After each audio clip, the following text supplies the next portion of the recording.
Welcome to Every Day with Jesus for December 30th. We're almost to the end of the book. Way of escape. Let's look at 1 Corinthians 10:13. 1 Corinthians 10:13, two bonus verses. I'm going to start at verse 11 for you. These things happened to them as examples and were written down as warnings for us on whom the fulfillment of the ages has come. So if you think you are standing firm, be careful that you don't fall. No temptation has seized you except what is common to man. And God is faithful, and He will not let you be tempted beyond what you can bear. But when you are tempted, He will also provide a way out so that you can stand up under it. Way of escape. Many of us have been through the pre-flight instructions given by a flight attendant before takeoff. How to buckle your seatbelt, how to use a seat cushion as a flotation device, and the most important, how to escape the aircraft through the emergency exits. Happily, the escape paths are almost never needed.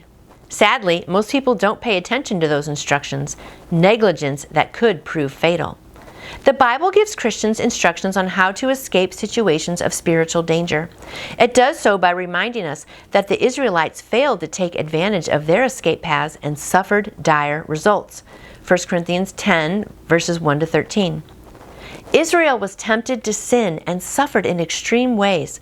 Paul writes that in every tempting situation, God provides a way of escape if we will see it and take it. Very important right there.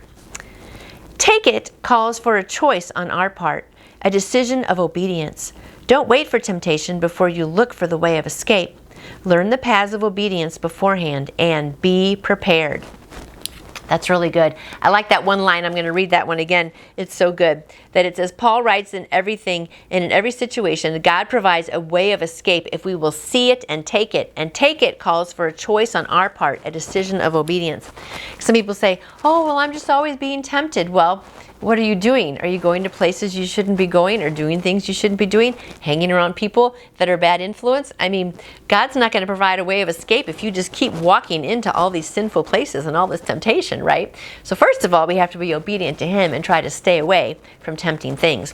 But if there is a temptation, God will provide a way, it says, but we have to see it and we have to take it. And that takes obedience on our part. And sometimes we see a way to escape. We're like, I don't really want to get out of this temptation because I'm having fun, right? Well, we have to take it if we're going to escape it. So anyway, I like that example today. And I hope today, my friend, that if you are in a tempting situation, that you can look around and you can see the way to escape and that you can take that. And also that you just don't even go in those tempting places in the first place. Stay on that good, narrow road. And I will see you back here tomorrow. You can order your own copy of the Every Day with Jesus devotional book by going to davidjeremiah.org or by calling Turning Point at 877-998-0222. And I would love to answer any questions you may have about faith in Jesus. Just email me through my website, nancyjoytoyou.com. And I hope you go out and shine for Him today. See you tomorrow.